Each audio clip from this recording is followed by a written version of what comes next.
แล้วก็เขียว2แล้วก็โอกาสที่มันจะเป็นแดงอีกกว่านี้มีอีกทุกคนเด้อบ่ว่าสิขึ้นสบายดีอาจารย์เทศกรรมหยังเนาะเทศกรรม BTC เด้อมาเดี๋ยวมาเบิ่งว่าจะสามารถลงได้บ่โอ้ยขึ้นจังเห็นบ่อึ๊บผ่านแล้วทุกคนผ่าน2ไม้ผ่าน2ไม้เด้อไม้ที่3ของเราเป็นไม้ที่ว่าคูณเงิน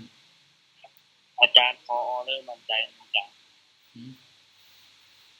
ออเดอร์มั่นใจว่าได้เดี๋ยวจะจัดให้มันก็ปราศจากบ่ได้ทุกคนเพราะว่าเฮาก็วิเคราะห์ไปเลยเด้เนาะออเดอร์ใดมั่นใจเฮาก็ออกออเดอร์ใดบ่มั่นใจเฮาก็บ่ออกเนาะทุกคนก็วิเคราะห์ตรงก็จังตามแล้ววิเคราะห์บ่ตรงแล้วก็บ่เข้าตามเทื่อส่วนก็ได้เนาะเพราะว่าข้อยก็วิเคราะห์เต็มที่ได้ตามที่ประสบการณ์ของข้อยแล้วก็ตามเทคนิคของข้อยเนาะมันตลาดคือปัจจุบันนี้มันก็อยู่ในโซนที่ว่าไซด์เวย์เนาะมันบ่ค่อยงามปานใด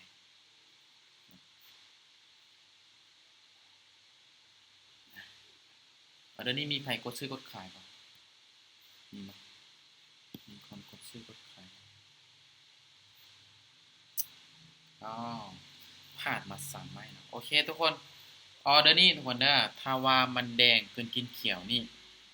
ข้อยจะขายแล้วก็วอลุ่มเป็นสีแดงอีกเนาะมันกลืนกินแท่งก่อนหน้าหรือว่าใหญ่กว่าแท่งก่อนหน้าข้อยจะขายเด้อถ้าว่ามันมีแฮงซื้อผลักดันแบบนี้นี่อ้อยังลังเลอยู่เนาะโอกาสลงก็มีได้ทุกคนมาออเดอร์นี้ข้อยจะลองขายไม้นึงเด้อลองขายไม้นึง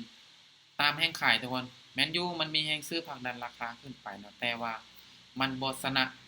แฮงขายเนาะข้อยคิดว่ามันน่าจะลงมาอีกแต่ทุกคนเด้อลงมาเก็บไส้ของมันเนาะเดี๋ยวมาเบิ่งเนาะจะสามารถปิดแดงให้เฮาแบบงามๆได้บ่เนาะ สบายดีจ้าสบายดีจ้าเขาจ้ะโดยสบายดีเด้อสบายดีคนที่เข้ามาใหม่นะเดี๋ยวมาสังเกตเบิ่งเอาเด้อนี่ว่าจะสามารถปิดแดงให้เฮาแบบงามๆได้บ่ไม้ที่3ของเฮาก็เป็นไม้คูณเงินเฮ้ยแบบนี้แต่ว่าเนาะสวยเน้นบริหารได้เนาะเห็นบ่ค่อยพลาดกับ2ไม้วินไม้ที่3ก็มีกำไรทุกคนเนาะปัจจุบันนี้กลับมามีกำไรก็บ่ได้หลายเนาะมาปั๊มเงินเด้อได้สิเสียอยู่เนาะมาจะลองเอา5ไม่ติดเบิ่งเนาะว่าจะได้บ่ในรอบเช้าโอเคออเดอร์นี้จะตามขายลงมาต่ออีกเด้อตามแม่นขายทุกคนพยายามผลักดันราคาลงมาแล้วก็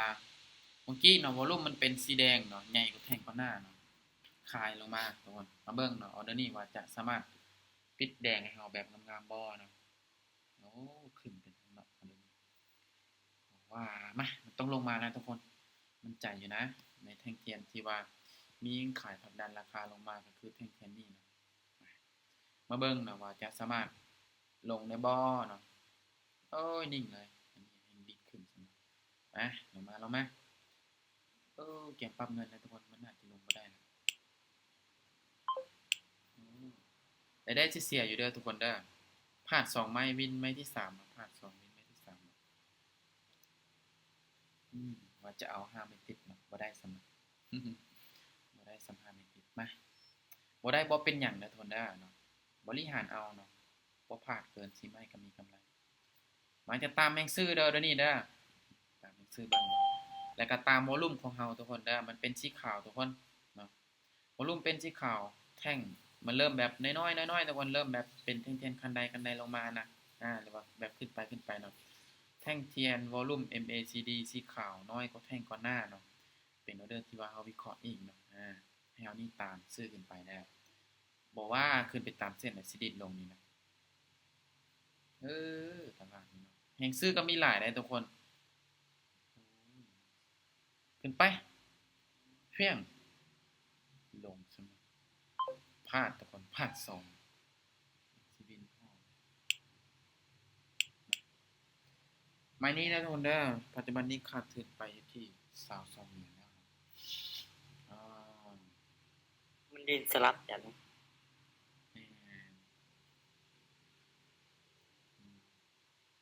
ถ้าว่าแฮงซื้อมีหลายแบบนี้นี่ค่อยจะตามซื้อที่3มันค่อยไม้คูณเงินแล้วก็วอลุ่ม MACD มันบ่งบอกมันจะขึ้นในจุดนี้ได้เชื่อมั่นทุกคนได้เชื่อมั่นทุกออเดอร์ที่ได้กดออกออเดอร์นะเดี๋ยวมาเบิ่งออเดอร์นี้ว่าจะสามารถปิดเขียวได้บ่บ่ว่า ว้ามันสิพลาดมาขึ้นได้ลงมาย่อซื้อทุกคนขึ้นได้เด้อมันลงมาย่อซื้ออ่ะเจ็บเลยทุกคน มันโยกแห้งลีอาจารย์เนาะเชยมันขึ้นไปยอกมันบ่ได้ลงมายอกนะพลาด3ใบติดแล้ว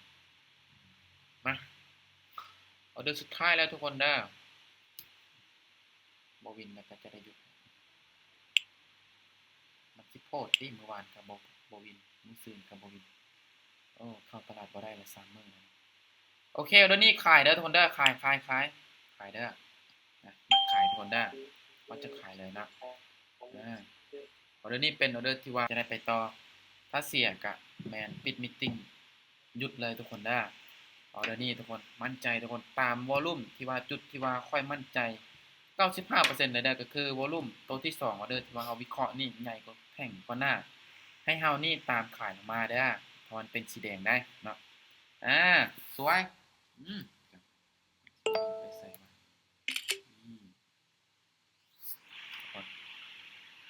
โอ้ผ่านมา3ใบติดนะวินใบที่4มาเดินเงินกลับมาเดินปกติอีกได้ถ้าวินแล้วกลับมาเดินปกติอีกบ่วินแล้วจังคนเงินใส่นะบ่วินแล้วจังคนเงินได้โอ้มันลงมาตามโซนนี่แล้วนะครับเป็นแท่งเทียมที่ว่าโอเคขายลงมาต่ออีกได้ทุกคนได้ขายลงมาอีกเนาะออเดอร์นี้มั่นใจทุกคนได้เพราะว่าตามวอลลุ่มทุกคนเนาะตามวอลลุ่มเนาะออเดอร์ที่ว่าเฮาได้วิเคราะห์หั่นเป็นวอลลุ่มที่ว่ากลืนกินแท่งกว่าหน้าหรือว่าใหญ่กว่าแท่งกว่าหน้า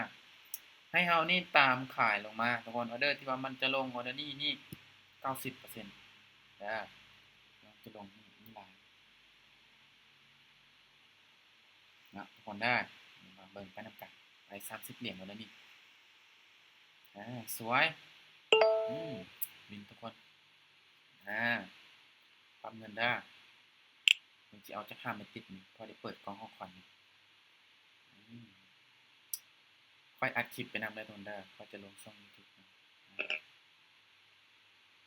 โอเคเอาแล้วนี่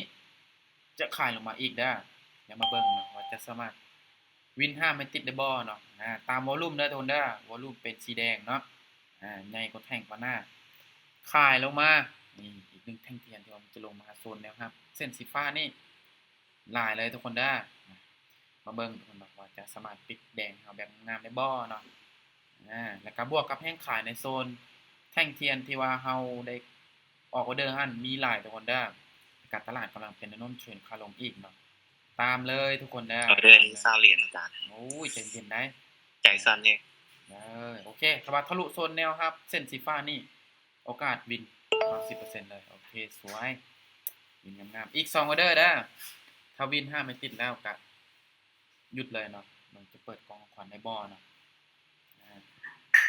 โอเคทุกคนตลาดกำลังเริ่มเป็นแนวโน้มเทรนด์ขาลงเนี่ยเนาะทุกคนก็เดินเบาๆไว้เอาได้เนาะ